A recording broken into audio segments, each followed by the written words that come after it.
እንዲህና ከዚህ በተሻለ መልኩ አስቡ።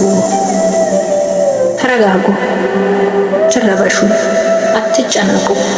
ሁሉ ነገር የነበረና የሚሆን ነው።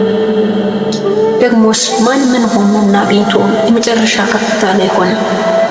ማንም። ይልቅ የሆናችሁትንና የምትሆኑትን ውደዱት። ማንም ቢሆን ማንንም ቢሆን አትጥሉ። ስለ ማንም ቢሆን አታስቡ። መልካምነት ከጉያችን ስር ያለ ቅርባችን ነው። በእናንተ ውስጥ ትልቅ ኃይልና መሰጠት አለ። ያንን ፈልጉ። ሰዎችን አትመልከቱ፣ ራሳችሁን እዩ።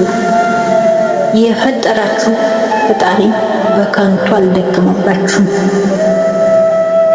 ማንም ቅራቅንቦ ትልቅ ነኝ እያለ በእናንተ ላይ ሲነሳ ሳቁበት፣ አብስታችሁ ሳቁበት። ትልቅ የሆነና ከእናንተም ከማንም በማይነጻጸር መጠን የሚሻለው የፈጠራችሁ አምላክ ብቻ ነው። ምንም ነገር አያስጨንቃችሁ፣ ፈጽሞ አትረበሹ። ትልቁን ደስታችሁ አምላካችሁን አድርጉና በነገሮች ደግሞ በመጠኑ እየኖራችሁ ደስ ይበላችሁ። ሁሉም ይቀየራል፣ ሁሉም ይለወጣል። ምንም ነገር እንደነበረ አይቀጥልም።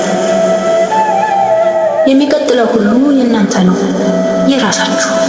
የሚያስቀጥለው ደግሞ የፈጠራችሁ አምላካችሁ።